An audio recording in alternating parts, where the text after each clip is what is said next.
Hello friends, welcome to kuboos kitchen. இன்றைக்கி வீடியோவில் நம்ம என்ன ரெசிபி பார்க்க போகிறோம்னா நெல்லிக்காய் மிட்டாய். இந்த நெல்லிக்காய் மிட்டாய் பார்த்திங்கன்னா டெய்லி ஒன்று ஒன்று எடுத்துக்கலாம், உடம்புக்கு அவ்வளோ நல்லது. இது எப்படி செய்கிறதுன்னு பார்க்குறதுக்கு முன்னாடி இது வரைக்கும் நீங்கள் நம்ம சேனலில் சப்ஸ்கிரைப் பண்ணாமல் இருந்தீங்கன்னா மறக்காமல் சப்ஸ்கிரைப் பண்ணுங்கள், லைக் பண்ணுங்கள், ஷேர் பண்ணுங்கள், கமெண்ட்ஸ் பண்ணுங்கள். மறக்காமல் பெல் நோட்டிஃபிகேஷனை கிளிக் பண்ணுங்கள். அப்போ தான் நாங்கள் அப்லோட் பண்ணுற வீடியோஸ் உங்களுக்கு உடனுக்குடன் சேரும். வாங்க நெல்லிக்காய் மிட்டாய் எப்படி செய்கிறதுன்னு பார்க்கலாம். கிச்சனுக்குள்ளே போகலாம். இப்போ நாம் இந்த ரெசிபி செய்கிறதுக்காக நான் 1/4 கிலோ நெல்லிக்காய் எடுத்துக்கிட்டேன். அதை நல்லா 2லேருந்து 3 முறை இந்த நெல்லிக்காய் வாஷ் பண்ணி எடுத்துக்கலாம். இப்போது நெல்லிக்காயும் நல்லா வாஷ் பண்ணி எடுத்தாச்சு. அடுத்து நம்ம இட்லி பாத்திரத்தில் இந்த நெல்லிக்காய் வேக வச்சு எடுத்துக்கலாம். அடுத்து இட்லி பாத்திரத்தில் தேவையான அளவு தண்ணியை சேர்த்துட்டு ஸ்டீமர் பிளேட்டை வச்சுட்டு நம்ம வாஷ் பண்ணி வச்சுருந்த நெல்லிக்காய் ஸ்டீமர் பிளேட்டில் சேர்த்துக்கலாம். ஸோ 1/4 கிலோ நெல்லிக்காய் ஸ்டீமர் பிளேட்டில் சேர்த்துட்டு இது 10 நிமிஷம் நல்லா வேக வச்சு எடுக்கணும். இந்த நெல்லிக்காய் பார்த்திங்கன்னா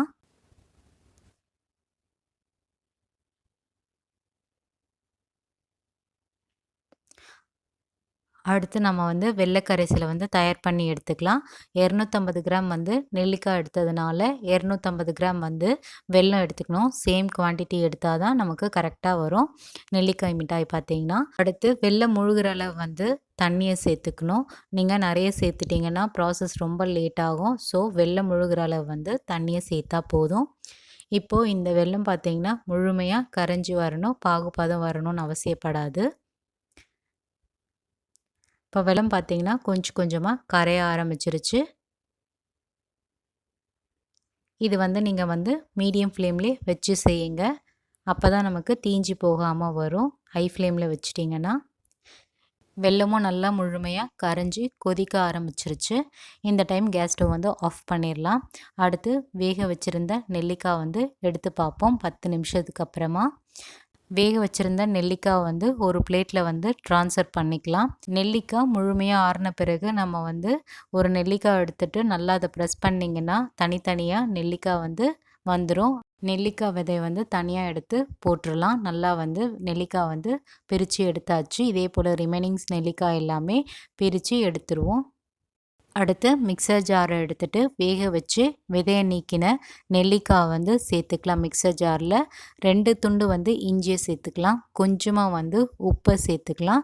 தண்ணியெல்லாம் நம்ம சேர்த்துக்கக்கூடாது. இதை நல்லா மைய அரைச்சி எடுக்கணும். கொஞ்சம் கூட கட்டி இல்லாமல் நல்லா மைய அரைச்சி எடுத்துக்கணும். பார்த்திங்கன்னா உங்களுக்கே தெரியும் எந்த அளவுக்கு அது மைய அரைஞ்சி வந்திருக்குன்ட்டு. ஸோ இந்த அளவுக்கு அது மைய அரைச்சிக்கணும். அடுத்து நெல்லிக்காய் மிட்டாய் செய்ய ஆரம்பிச்சிடலாம். கேஸ் ஸ்டவ் ஆன் பண்ணிவிட்டு பேன் வச்சுட்டேன். பேன் நல்லா ஹீட் ஆகட்டும். ஹீட் ஆன பிறகு தயார் பண்ணி வச்சுருந்த வெள்ளை கரைசலை சேர்த்துக்கலாம். வடிகட்டி. ஏன் வடிகட்டுறோன்னா வெள்ளத்தில் கல், மண், தூசி இதெல்லாம் இருக்கும், அதனால் வடிகட்டி சேர்த்துக்கலாம். இதை நல்லா ஒரு கொதி வரட்டும். ஒரு கொதி வந்த பிறகு நம்ம அரைச்சி வச்சுருந்த நெல்லிக்காய் விழுதை சேர்த்துக்கலாம். சேர்த்துட்டு நல்லா ஈவனாக மிக்ஸ் பண்ணி விடுங்க. அப்போ தான் கெட்டி இல்லாமல் வரும். ஸோ இந்த மாதிரி உடச்சி விடுங்க நெல்லிக்காய் பார்த்திங்கன்னா. இப்போ நல்லா நெல்லிக்காய் மிக்ஸ் பண்ணி விட்டாச்சு. இப்போ வெள்ளை பாகோட நல்லா ஒன்றோட ஒன்றா நல்லா மிக்ஸ் ஆகிடுச்சு. இப்போ நல்லா இது கொதிச்சு வரணும். இது எப்படி வரணும்னா ஒரு அல்வா கன்சிஸ்டன்சிக்கு வரணும். அது வரைக்கும் நம்ம கைவிடாமல் கலந்து விட்டுட்டே இருக்கணும். இதுக்கு நெய், எண்ணெய் இது எதுவுமே தேவைப்படாது. இந்த ரெசிபி செய்கிறதுக்கு குறைஞ்சது பார்த்திங்கன்னா 20லேருந்து 30 நிமிஷம் ஆகும். அதே போல் இதை கைவிடாமல் கலந்து விட்டுட்டே இருக்கணும். இப்போ ஜாம் கன்சிஸ்டன்சிக்கு நமக்கு வந்திருக்கு நெல்லிக்காய் மிட்டாய் பார்த்திங்கன்னா. இன்னும் நமக்கு அடிப்பிடிக்காமல் ஒட்டாமல் வரணும் அல்வா கன்சிஸ்டன்சியில்.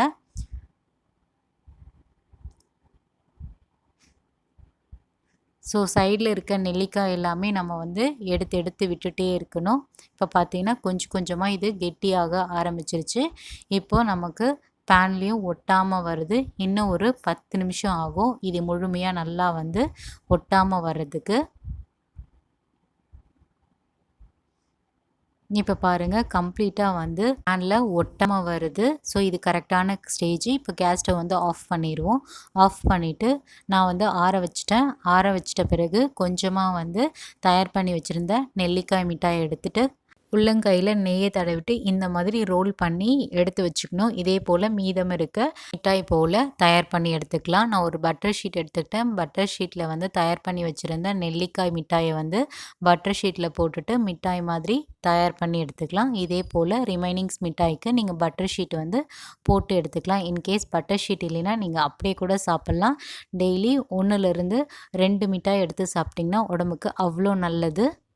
இந்த நெல்லிக்காயில் பார்த்தீங்கன்னா எக்கச்சக்க வந்து பெனிஃபிட்ஸ் இருக்குது. இம்யூனிட்டி பவர் வந்து இன்க்ரீஸ் பண்ணும். ஸோ டெய்லி நம்ம வந்து இந்த நெல்லிக்காய் மிட்டாய் வந்து எடுத்துக்கலாம். நெல்லிக்காய் வந்து வெறுமனே சாப்பிட பிடிக்காது குழந்தைங்களுக்கு.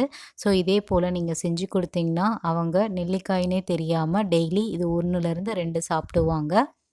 இந்த ரெசிப்பியை நீங்கள் வீட்டில் செஞ்சு பார்த்துட்டு எப்படி இருக்குன்றதை மறக்காமல் எங்களுக்கு கமெண்ட்ஸில் தெரியப்படுத்துங்க.